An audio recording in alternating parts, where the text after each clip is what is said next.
Well, Dreamland's going to be getting back to normal.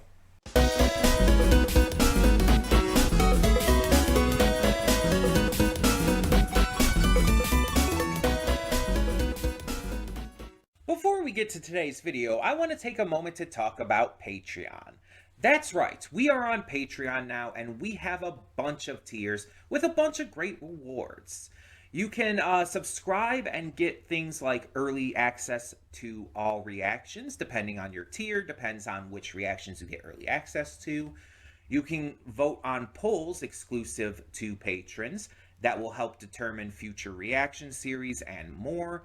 You will get to just have various choices in terms of like getting to choose future reactions I react to, getting to choose first impressions I check out, all kinds of different rewards, and possibly more coming in the future. We're still new at this. We're still figuring things out. It's a process. It's a process. But we have multiple tiers, so whatever you would be able to donate, if you're able and willing to donate, is appreciated. It helps me out, it helps the channel out, it helps us grow. It's going to help just, standardly. It's just something new to check out. Plus, if you like getting the reactions early, that's also a plus.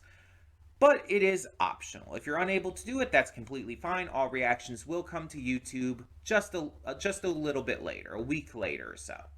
So, that all being said, thank you as always so much, and let's get on with today's video. And with that being said, hey everyone, welcome to Princess Gay. I'm your host Connie, and today we are here with my blind reaction to episode 14 of Disenchantment. Last episode we had the basically return to normalcy. Well, for the most part. Because we had some notable changes to things going down. Una is no longer going to be queen. She and Zog got a divorce, and Una decided to go be queen of the pirates. Absolutely worth it. I want to see a spin-off of that right now. We also got some sexy mermaid action at the beginning. Would love to see more of that. There's just a lot of fun moments. And in the end, like, they go and get help from the elves and everything to be able to use the elf blood to restore the people. One of the elves who was on the pirate ship in the first place, who was Levo, we heard about in the first half of season 1. Levo is planning something with the King of the Elves. We don't know entirely what, but there's, I guess, something within the castle, like the deepest reaches of the castle, that he wants. And that the elves maybe want as a whole, so that's going to be interesting. Maybe that'll be the final conflict of the season. Something involving that. But yeah, all the people of Dreamland are being restored. And so Dreamland's going to be going back to, fairly normal. I assume Zog's not going to actually change that much. Maybe a little bit, but not that much. And things are going to just kind of like move into the next stage. We've had this entire arc with, Dreamland getting turned to stone. Now we have to move on to whatever's going to happen next. Whatever the next big conflicts are going to be. Whatever the next issues we're going to have to deal with, both on Bean's side and Zog's side. It's going to be interesting to see how Dagmar comes back into play. Because right now, we're just kind of like forgetting about her for the moment. She's just not going to be an issue again at this direct moment. But she is obviously going to come into play again down the line. Because her story is clearly not finished. So I'm just wondering what they're going to do with her when it comes to it. Excuse me. But yeah, I'm very much loving this. I think this is just, it's really just good to be back. I've been saying this, but I keep wanting to reiterate it because it's true. I've missed this series. And with it having been almost a decade since I reacted to it, the first half of the season, it's like I feel like I'm just getting right back into it. And a lot of the thoughts and feelings I had in the first half of the season, I feel like are probably a lot of the ones I'm having still. Like, I do remember that I did find being very attractive when I reacted to the first half of the season. And that's still very much the case. I still enjoy the humor and whatnot. It's like, I'm just, I feel like there are some things that are going to, like, be more indicative, my feelings wise, to how I am today. Because obviously people change a lot in that long of a period of time. There's going to be some things that I might find funnier, some things I don't find as funny, and so on and so forth. And that's going to be the case. I mean, the same can be said about Futurama. And it kind of, by the way, this kind of makes me wonder, should I check out the newer release seasons, the revival of Futurama? Because I'd seen the entire, like, original series, all the movies and stuff, but I never saw, like, any of the revival seasons that came out in the past couple years. Um, I think there might be 2 seasons of that.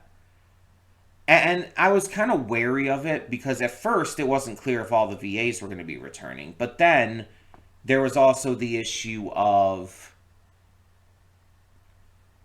the fact that the original series kind of ended on like a perfect note and it didn't really need more, and it just felt like a shameless cash grab to me.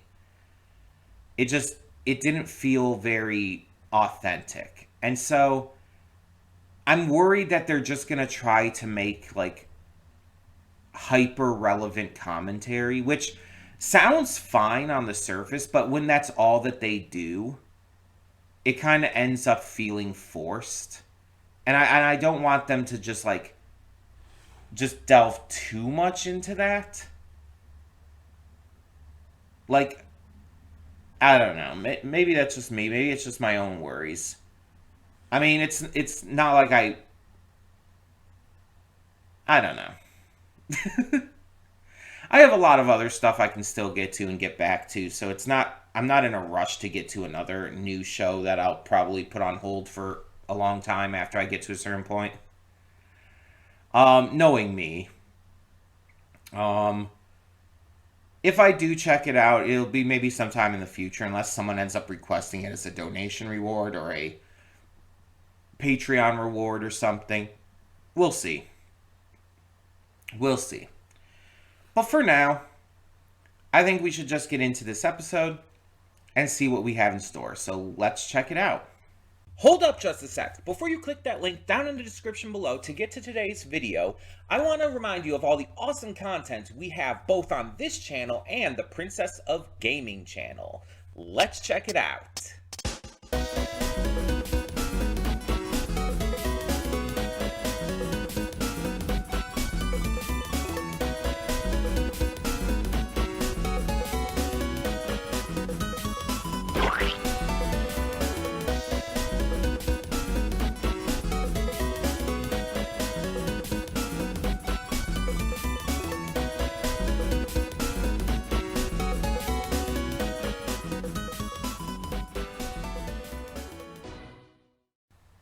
Welcome to the Afterthoughts. We'll begin with spoilers in 3, 2, 1, now. So there were kind of 2 stories, actually no, 3 stories to this episode. There's kind of an A, B, and C plot. And weirdly enough, the A plot wasn't Beans, it was Zog's. So Zog is hunting because he's found that he's like really depressed after, losing both Dagmar and Una, everything that happened with that. Dagmar, of course, being, an evil witch, and Una just leaving amicably to be a pirate. But Zog is, depressed because he's alone. He doesn't want, like, any of the suitoresses. What would you call a female suitor? Suitress? He doesn't want any of them. at the castle that Oddval has like gathered for him. So he goes out hunting, and he ends up finding Ursula. Ursula is a forest selkie. Basically, it equates to her being a bear who is able to take off her bear skin to become human. And she kind of, from what we can gather, lives in both forms, like on and off in nature and all. But even when in human form, she's very bear-like. She like hunts and eats fish raw and does a lot of bear things as we see throughout the episode. But Zog falls in love with her pretty much instantly. They they fight, they tussle, and they are super into each other afterwards because like that's like a turn on for both of them. He brings her back to Dreamland and they start like actually becoming a couple. He gets her, clothing. He just completely integrates her into things. And they even like consummate their relationship by, having really aggressive literally bed breaking sex. um and like it seemingly is going well. Both of them are very much in love with each other, but Ursula makes it clear that she is going to have to head back to the forest. It's her home, it's what she knows, and it's where she's got to be. And Zog at first chooses to be selfish, hiding her bear skin away so that she remains human and has to stay here. But he eventually realizes while seeing her sad that that's not right. And he relents and gives her her bear skin back so she can leave. And it's sad for him. Like, he genuinely made the right decision for her happiness. He put someone else first. And it shows that he has grown as a character. Because, like, I said it in the reaction, but basically the phrase, the old adage, if you love them, let them go, no matter, like, I'm saying them, like, in terms of any gender, but if you love them, let them go, and that's what he did. Because he truly loved her, like, very truly. She was even, honestly, kind of the perfect match for him. They worked extremely well together, but the problem is the fact that she is a forest selkie and needs to live in the forest. And he wasn't going to. Like, he's still the king of Dreamland, and he does need to remain there. Plus, it's his home. I mean, his daughter's there, his people are there. It's like it's what he knows. And so there's a part of me that kind of likes that they never like brought up this entire debate or argument between them. It's like, oh, you should come live here instead. Come live in the forest with me, because it's like that's been done to death. It's a very common trope, but they didn't do that. Instead, she was clearly like going to give up everything because she had no choice, but the instant like she was given her freedom back, she took it and he let her have it. And yeah, again, he's still sad in the end. He's very like upset about it, but I don't think he regrets it. I think he feels like he knew he made the right decision and genuinely is okay with that. He's still going to be sad, but like it just shows how far he has come since the beginning of the series. And I really appreciate that. I really appreciate what they did there. I would say the B plot of this is actually kind of, you could argue either one. Because the thing is, I think they kind of get the same amount of screen time. So we'll just say the B plot is Bean's plot because Bean plot. Get it? I'm an idiot sometimes. Don't mind me. But also, she's also kind of the main character, so it just makes more sense to call hers the B plot. Bean has this like almost prophetic dream. This that might be her mother trying to speak to her through dreams with magic. But she's told about like the music box she received as a baby, and she tries to like figure out what the clue of it is and what's going on. And it eventually leads to her searching around the entire castle, finding all these symbols and following them around. But it doesn't. It leads her to something, but it's too dark, and she gets spooked and leaves. She breaks her music box, and at the very end, it comes back. Just without warning, it's just there again, fully intact, and still playing the music. And it's like, okay, well, this thing's cursed. It's like that's yeah, that's not normal. It's like the mask from the Jim Carrey movie, Loki's mask. How it comes back like even after he like throws it out the window and stuff. It very much reminds me of that. But yeah, this it's another thing that's been done in various pieces of media. Someone tries to destroy or break something or get rid of something and it just comes back unscathed. It's like that's been done a lot. Um but yeah, so that kind of ends on a bit of a cliffhanger. We don't get like proper resolution to it, but there's clearly something about this that's going to be super important and is going to be a recurring thing throughout the season. So I'm very curious about that. Um, excuse me. I should say the rest of the season. But then we have the C plot. So we get Kissy back.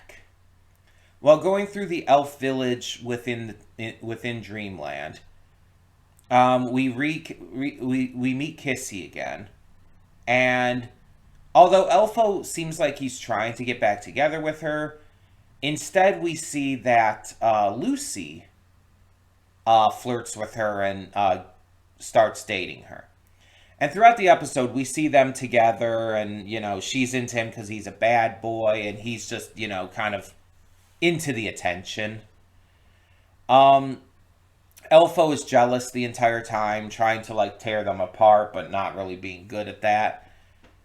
And in the end, we find out that, Kissy was just using Lucy. Which is kind of fucked up, if you think about it. It's kind of, like, really kind of fucked up. But she was using him to find out why she liked dating bad boys in the first place, why that was such a turn on for her. And she came to this realization that she just needed to love herself more, that she needed to have a lot more self-respect. And it's kind of a wholesome ending for her, but it's like I feel bad that she had to use Lucy like that to reach this conclusion, and never even really apologized for it, by the way. So yeah, it's just it really kind of sucks. Um, like in terms of the whole episode and everything, I did really like Ursula as a character. Not only because she was thick and hot, but because she was kind of fun. Just her energy was kind of fun. I kind of dug it, and she seemed to have a really good relationship with Zog. She was connecting with Bean even, and Bean seemed to like her completely fine. Um, it just feels like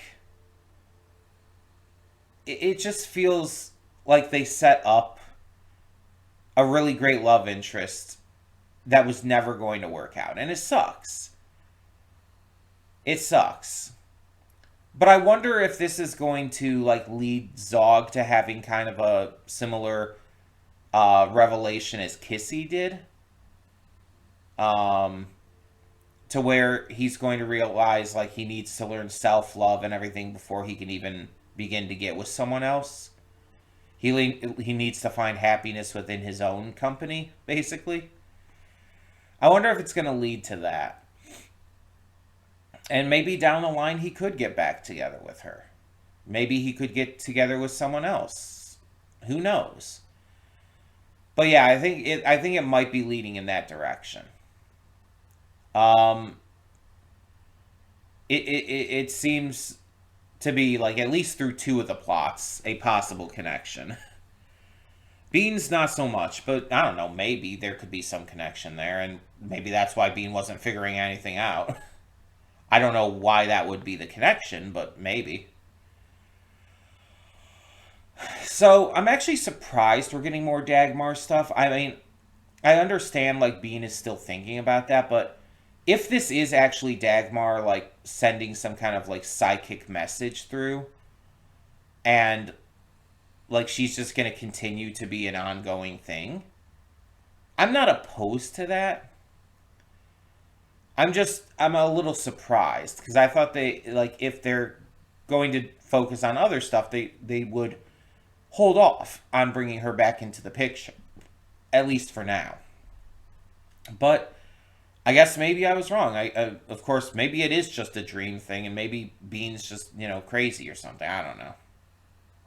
I guess we'll see. This was a good episode though. I really enjoyed this. There was a lot of fun to it, and yeah, I hope we see more of Ursula in the future. Either way. But all of that being said, let me know your thoughts down in the comments below. And for now, I'm Connie, and I'm signing off. See y'all next time.